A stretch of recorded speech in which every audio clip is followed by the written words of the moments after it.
Hi, welcome to the data cleansing session. Now, some of you might be faced with a large set of data, and before you do anything with it, it's always a good idea to see what's in all of the columns and get rid of those bits that are going to cause you problems later. So it's always a good idea to start by adding a filter that you have on the top here. I'm not going to go through each column, but I will give you a quick example and then you'll know what to do. So on the highlighted columns here, these are always the areas that you want to make sure that if you have a value field, that everything in there in that column is actually a value. So that looks kind of okay, apart from it's got NAs at the bottom there. Now what really comes to mind, which will definitely cause issues, is this date of completion.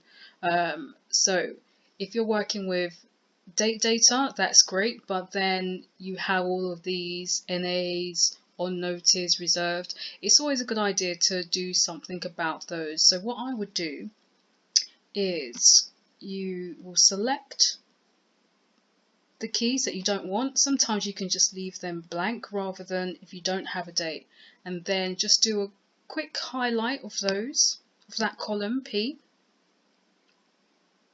And then in your home section, whoops, you do a quick, my bar here is not letting me do something.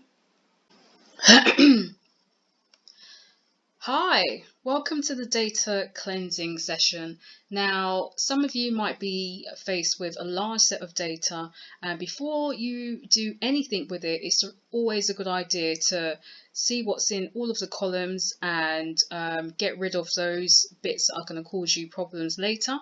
So it's always a good idea to start by adding a filter that you have on the top here.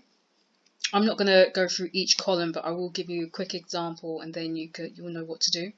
So on the highlighted columns here, these are always the areas that you want to make sure that if you have a value field, that everything in there in that column is actually a value. So that looks kind of okay, apart from it's got NAs at the bottom there. Now what really comes to mind, which will definitely cause issues, is this date of completion.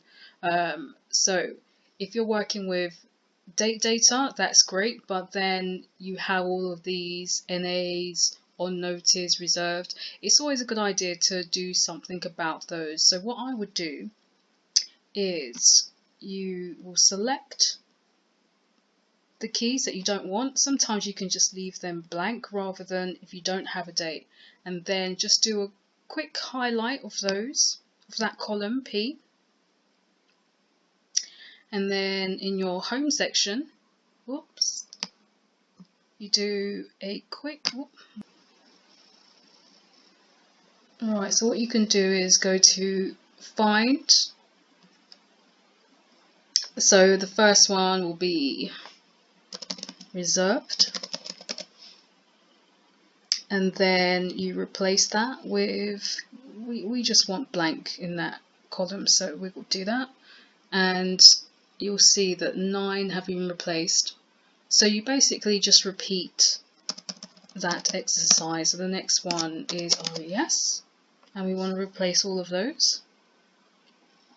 And next, it's really important as well to spell it in the same format to pick it up. So you can actually opt to just copy and paste those entries to make sure that they do turn up. And the last one here is NA. Fantastic. So we can close that. We're done.